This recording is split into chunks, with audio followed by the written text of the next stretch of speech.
Good morning. My name is Andy Huckaba with Huckaba and Associates.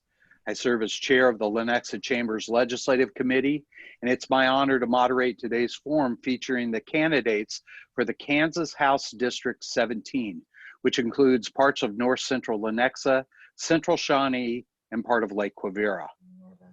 On behalf of the Johnson County Public Policy Council, a collaboration of all 10 area local chambers of commerce, and in particular on behalf of today's co-hosts, the Shawnee and Lenexa chambers, I'd like to welcome everyone. Joining me are Joella Hoye, the Democratic candidate, and Kristine Fowler-Sapp, the Republican candidate. Also joining me as timekeeper is Dustin Wolf from the Shawnee Chamber. I'll briefly share the format for our forum, which will include 2-minute opening statements by the candidates, a moderated question and answer period during which candidates will each have 1.5 minutes to respond, followed at the end by 2-minute closing statements. Today's questions, which focus on business issues, were developed by the Public Policy Council. Due to time constraints, there will be no follow-up questions, formal rebuttal time, or viewer participation. So the webinar's Q&A and chat functions have been disabled. Candidate speaking order has been randomly determined in advance with the candidates and will rotate throughout the program. Now, let's begin.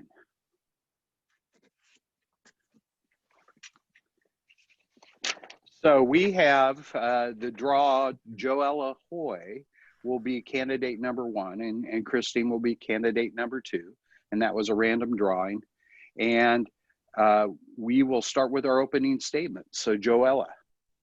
Good morning. Thank you so much for hosting us this morning and for viewing to find out more information about the upcoming election.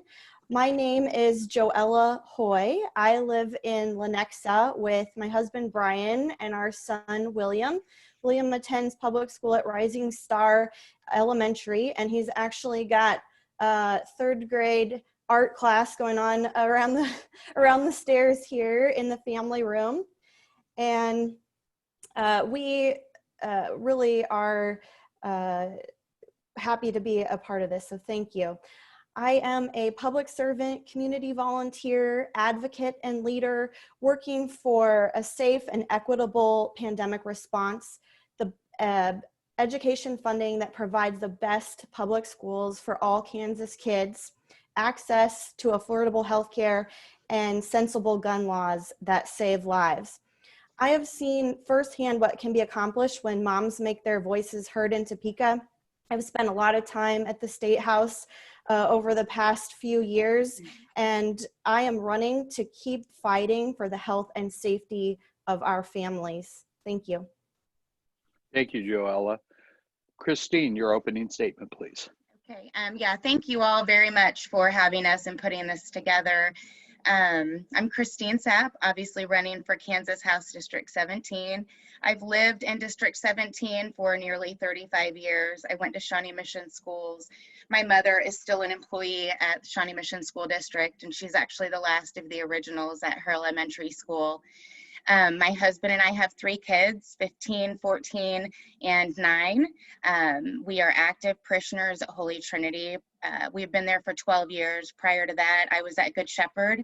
My husband was at St. Thomas More, so faith is a big deal for us.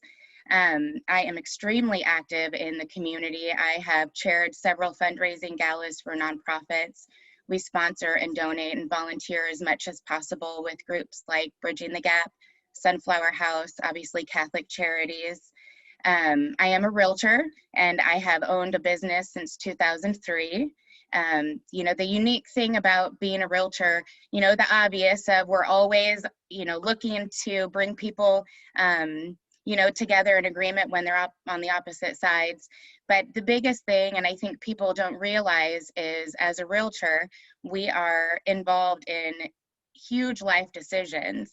And during the relationship with our clients, so for 20 years, nearly 20 years, I've worked with people from all different income brackets and ages and all transitions of life, from first-time home buyers to you know, a growing family, to retirement and, you know, divorce, everything. But we always discuss taxes, income tax, property tax. We always discuss safety. We always discuss, your 15 seconds just distracted me. But everything that has to do with our community. So I think I have an extremely unique perspective. I've been very involved, and my clients are the reason, and that I decided to get into this race. Thank you, Kristine. Next, we'll proceed to the Q&A section. Each candidate will have 1.5 minutes to respond.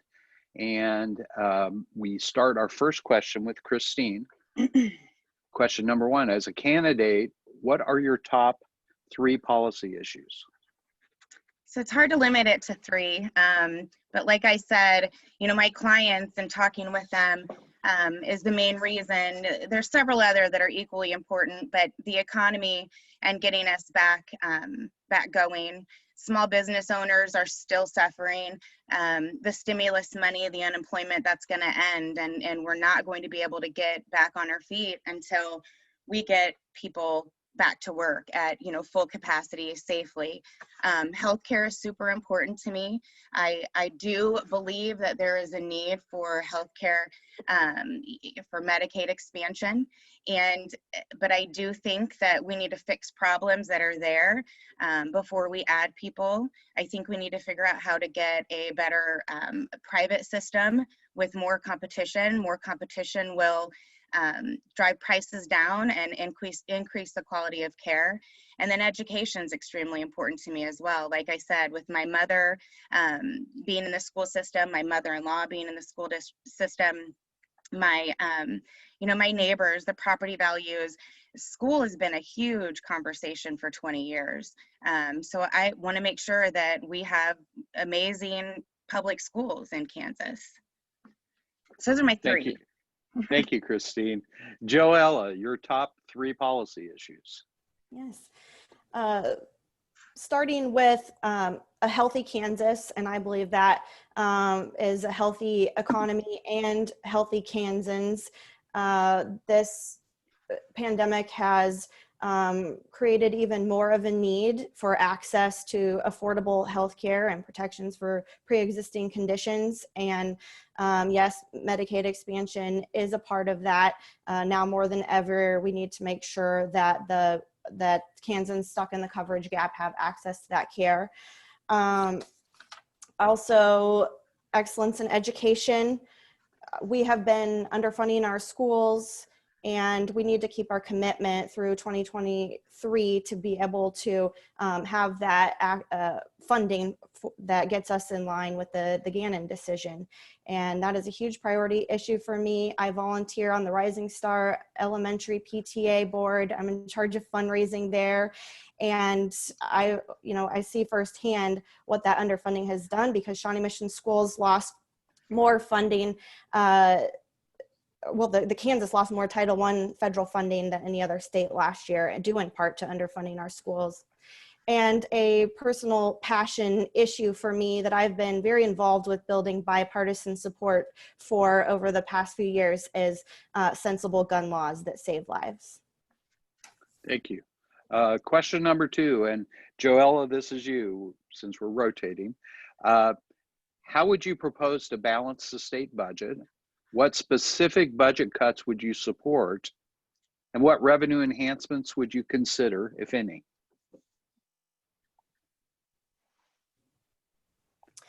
Unfortunately, we were already on the road to recession prior to COVID-19, and now this pandemic has taught us some tough lessons. But Governor Kelly did balance the budget with an ending balance to cover for unpredictable issues. But that doesn't mean that we're not going to be faced with some very difficult decisions in Topeka starting in 2021. I think we were just getting on the path of restoring the core functions of our state government when this hit. There were a lot of crisis situations with our prisons. We were trying to get back on school funding, and now we're going to be facing these unprecedented shortfalls. I support legislation like 2017 legislation that repealed the March to Zero income tax and restored the third income tax bracket. And we're going to have to avoid any sort of tax increases during this time, and make sure that we prioritize, for me, education and transportation. Thank you, Joella. Kristine, same question. You know, obviously, I think we're in a horrible spot because of the pandemic, because of COVID.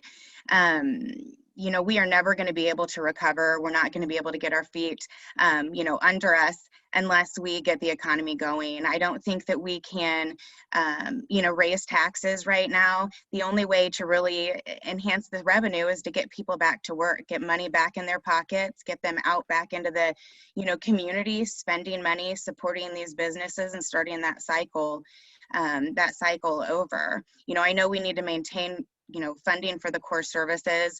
I know that we need to look at our budget closely and see where the efficiencies are, the deficiencies are, and really lean down and trim what our spending is going to be for the next 12 months. I don't think we can raise taxes on anybody. I think we saw in Johnson County raising taxes is huge, is a huge problem for people. So I think we all need to get back on our feet. We need to be a little bit more confident in the future again, and you know, just trim the budget like we do at home. But jobs is going to be the most important and the key thing to get us going again. Thank you. Question number 3, to you, Kristine. What would you do to grow and further develop the state's workforce?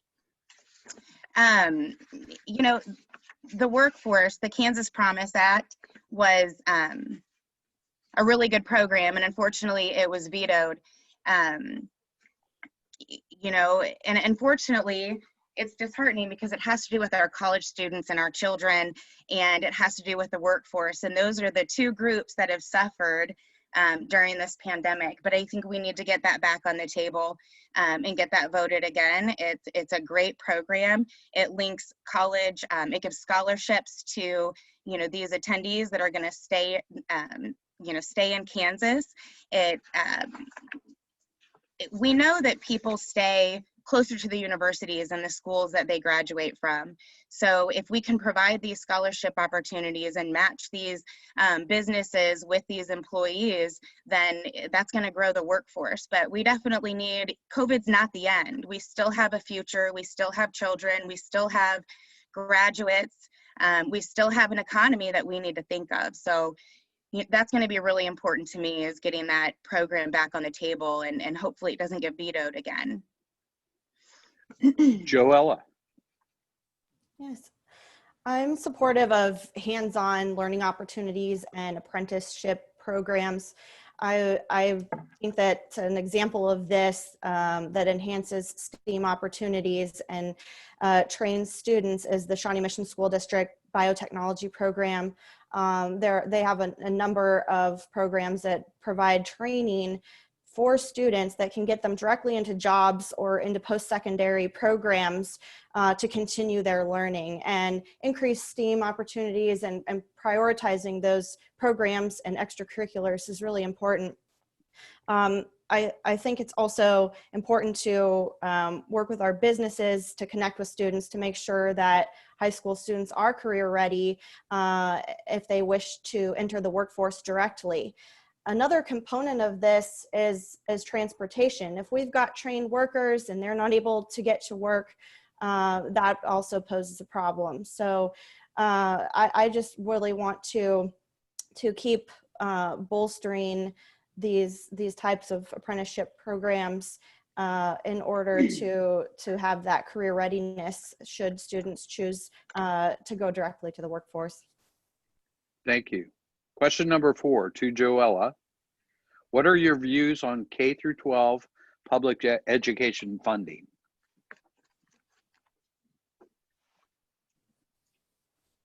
This is a big priority issue for me, as I mentioned before, and having the history of underfunding our schools has put us in some tough spots right now. And we need to continue this path through 2023 and keep our commitment to funding so that we can have the best public schools for all Kansas kids.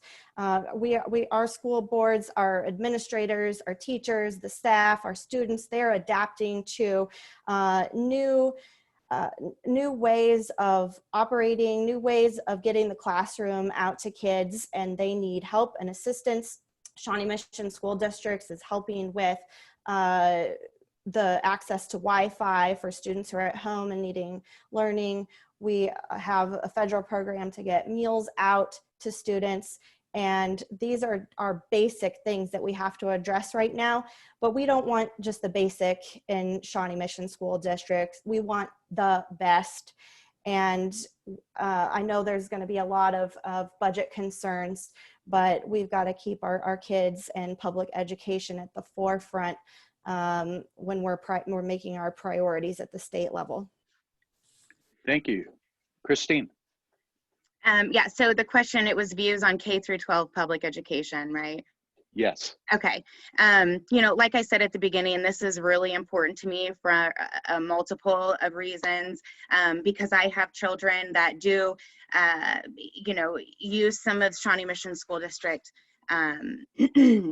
facilities, and then also my neighbors. I have neighbors and friends and clients who attend Shawnee Mission School District. I know that our schools are important to, I know our schools are important for education, but also their mental health, their social health, their social growth, their physical development, and then just future opportunities. But again, I understand it from a property value perspective, and making sure that the schools are quality and that our kids are, raising in achievement. I'm glad that the Supreme Court said that, we are adequately funded. And I think that we really need to focus on getting the money into the classrooms. I think there needs to be transparency in all of government. I think there needs to be transparency and accuracy. They have a responsibility to the taxpayers and to the people that live in our state and our community to, be honest and transparent, to be responsible with their spending, to not have money going into a reserve necessarily, but to actually have it go to our teachers and to our classrooms. Thank you, Kristine. On to question 5. This is for Kristine.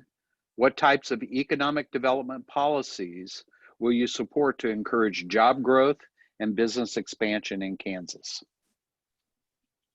Again, jobs were my number one thing. And let me back up.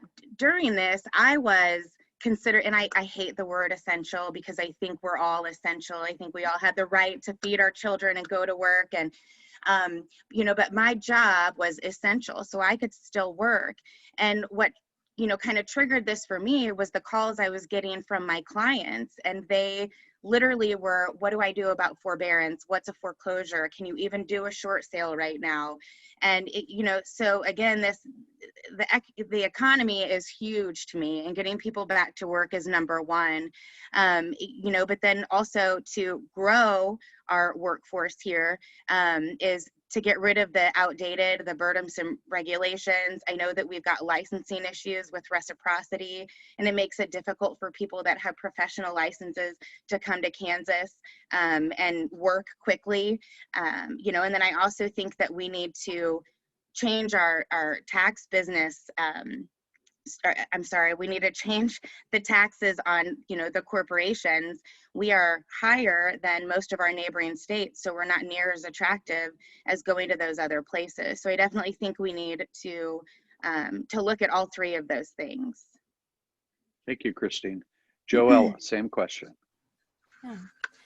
I serve as vice chair of the Lenexa Planning Commission, and that experience has shown me firsthand what practical and responsible economic development incentives can do to benefit a community. My first meeting in 2016, we were approving all sorts of developments in Lenexa City Center, and it's really been incredible to see the growth in Lenexa as well as Shawnee our new little guilty pleasure when we're out and about is to go through the drive-through at McLean's in Shawnee, and then we like to sit outside by the city hall there.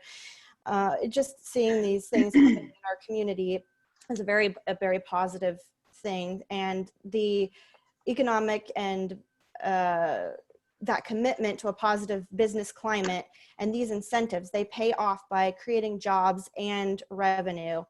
And this is something that I think that we're getting a lot of attention on nationwide because of what we're building here, and we need to keep prioritizing small businesses as well as our larger corporations. And I watched yesterday, Senator Sykes mentioned Thermo Fisher, and I want to add to that what great community partners they are. They've helped out at Rising Star with STEM nights, as well as providing t-shirts to the students. So we gain community partners as well when we have these incentives. Thank you, Joella. Same question, view on, I'm sorry, we're going on to question 6 now. I almost got mixed up. This is to Joella. What are your views on state tax policy? Being as specific as you can. All right, I want to find my tax policy notes here. I support a fair and balanced, equitable tax system, and that comprises income, sales, and property taxes as the foundation. I prefer to avoid regressive taxes when possible, and something that I know lawmakers are trying to work on is reducing the food sales tax, or at least providing some relief there regarding the food sales tax. And I've heard a few discussions about sports betting and as maybe another alternative to gain some revenue. And again, that can be similar to a regressive tax. So I would love to see maybe those two, a decrease of the food sales tax, those two options to go hand in hand. At the local level, something that I support is a repeal of the property tax lid.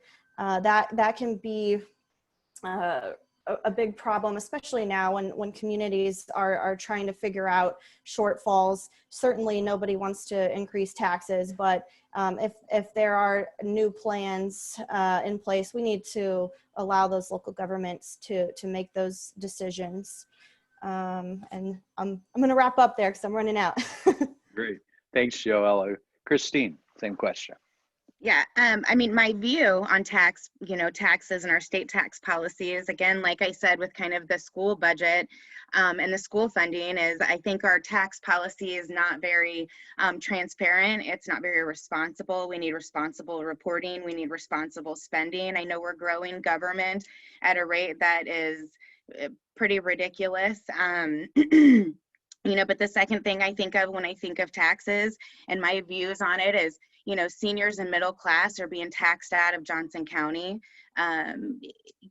We have, 10, 15, 20 taxes that we can talk about. But when you have people that have lived here for 20 and 30 and 40 and 50 years having to move out of our county or even our state because they can't afford it due to property tax and all sorts of increases, it needs to be fixed. We definitely need to get back to where we can do itemization and, be able to have Kansans reduce their taxes 100% by the mortgage and property tax. And I do agree also with that food tax. We do need to get rid of that. That's an essential. I don't understand why we are paying taxes on that. And it's my understanding that they've tried, several times to get that removed. But I'm a doer. I'm not a talker. I talk a lot, but I like to get things done. I think, it sounds like everybody's on the same page with that food tax. We just need to figure out a way, to get rid of that and to get back to where we can, reap the benefits of being a homeowner as well. Thank you, Kristine. Question 7. What are your views on healthcare policy? And this is starting with Kristine. So I'm going to ramble on that one. So hold on, let me grab my stuff. Like I said at the beginning, healthcare is really important to me. I know that Medicaid expansion is a huge topic. I know they tried to get it through in the past, last year. I don't, I agree that there are over 100,000 people that need care, but I know that we have a problem with the system now. And I don't think we can fix the system by throwing so many more people into that program. I know there's a gap, but again, we need to fix it. We need to just do it. Stop fighting over things and get that done and take care of the people. Because I know not only are the people suffering, but then you have the businesses that aren't, if somebody comes in to the emergency room, they're not denied health care. And then when those people don't pay, then the hospitals or the doctors. So, it's encompassing. It's a big problem. But like I said at the beginning too, we need to have more options for private healthcare as well. My son is on a daily injection, and my daughter has to wear a continuous glucose monitor. And my son, I have to give him that injection, and it's insane high. My daughter, I have to prioritize the times we put this glucose monitor on her because it's so expensive. And because she doesn't have a diagnosis yet, we don't know when they're going to, take this coverage away. And that's really scary. She's 15, she drives, and, I want to be able to have that on her and not have to worry about the cost. So again, if we get more insurance companies, better coverage, it's going to drive prices down, and it's going to, drive the quality of care up. Sorry. Thank you. Joella, same question, views on healthcare policy. My views are that Kansans should have access to affordable health care and prescription drugs, and I will be relentless in the pursuit for Medicaid expansion and for healthcare access. Medicaid expansion is one part of closing the coverage gap, but it will help bring dollars and jobs to our state, and also help in our more rural hospital areas. Another issue is that about our Medicaid rate itself. Finally, it was increased last year, but only to the levels it was a decade ago. And so without these reimbursements that really reflect the cost of services, we are under not providing enough funding out throughout the state of Kansas. We are missing out on billions of federal dollars, and I want to bring those dollars back to the Sunflower State. It's not just Medicaid expansion. We don't participate in the Excellence in Mental Health Centers Act. These are other dollars that we're missing out on. And thankfully here in Johnson County, the Johnson County Board of County Commissioners continues to provide extra funding for mental health care here. So we are really fortunate that mental health care is a priority in this area, but it has got to be a priority statewide. Thank you, Joella. On to question number 8. We're almost there. What do you believe most distinguishes you from your opponent in this race? And we'll start with Joella. I believe that my experience in nonpartisan local government management makes me the right person at the right time to really hit the ground running for Kansas House District 17. I have a master's degree in public administration from the University of Kansas, and I'm a former senior analyst in Johnson County Manager's Office. And my experience with Moms Demand Action for Gun Sense in America and building bipartisan coalitions, it has given me experience as to how to navigate the ways of the State House in Topeka. And I've been putting my Kansas education and experience to work for over a decade. I have a comprehensive understanding of public needs and budget issues. I volunteered on Lenexa Complete Streets Advisory Committee, as I mentioned before, the Planning Commission, as a Parks and Rec Commissioner when I lived in the city of Mission. And I really think that I can be hitting the ground running, as I said before.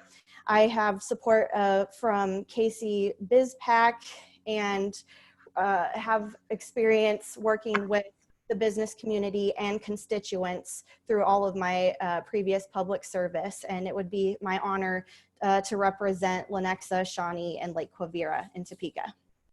Thank you, Joella.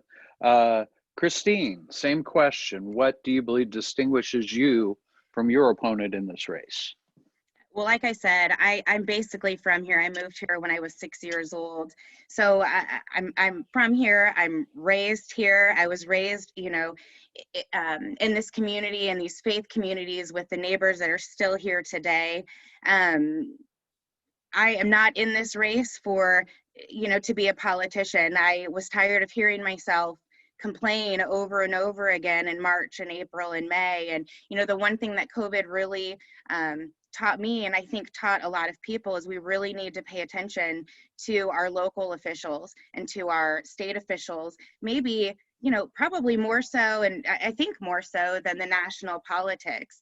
You know, I'm an extremely reasonable person. I'm not extreme on either side. I think that my experience working with the community of Lenexa, Shawnee, Lake Quivira, you know, all of Johnson County, the Kansas City metro area, and having those unsolicited opinions where we're just having genuine conversations. You know, I don't have a motive. I love Kansas. We are totally immersed in everything Kansas offers. You know, and I will represent these people in a fair way. I don't have a, I don't answer to anybody. You know, I am somebody that's going to do the right thing. I know how to get things done. Like I said, I created that business in 2003 on my own. And I'm a doer, I'm not a talker. So I'm an independent person that wants to keep Kansas amazing while moving us forward, but not changing what we think or what we're used to as a state and just kind of our core values. Thank you. We'll now move to our closing statements. Candidates will have 2 minutes each to present closing statements. And Kristine, we'll start with you. You know, I feel like I kind of keep repeating myself, but you know, I want to represent this district. I don't want Kansas to turn into something that we don't recognize. I want it to be an amazing place where people have lower taxes, great schools, where people are wanting to come to, you know, to Kansas to raise their families and start their businesses. I want to make it easier for small companies to hire employees and to, you know, staff their workforce. I just want to be a fair person in this community. And my kids, I want them to stay here. So I'm just very devoted to Kansas. I love it. And you know, that's really, without repeating myself 17 times, that's really why I'm in this race. And why I think I'll do a good job. Yeah. Thank you. Joella, same question or closing statements.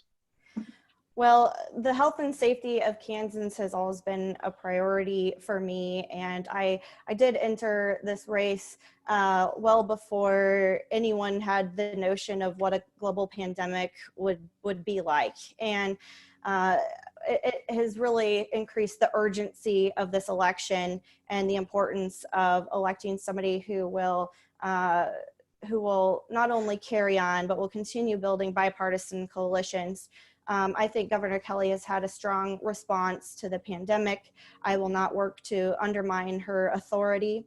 I will continue on a personal level to wear a mask, practice social distancing, and wash my hands. These are steps I can do as an individual and set the example for others, because our goal is to get back to business as usual.